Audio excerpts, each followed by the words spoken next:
Hi, kamusta po everyone? Ito na po yung ginawa po natin.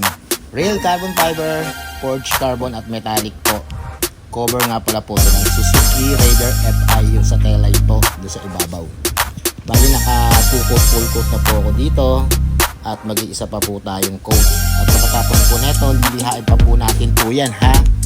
Para sa ganon, mas maging maganda at mas maging smooth.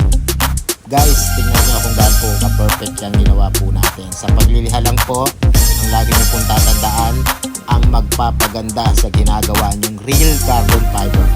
Kahit gaano kaganda po yung ginawa nyo pong pagsalansan at kung hindi naman po maganda po talaga ang pagliliha, useless lang po.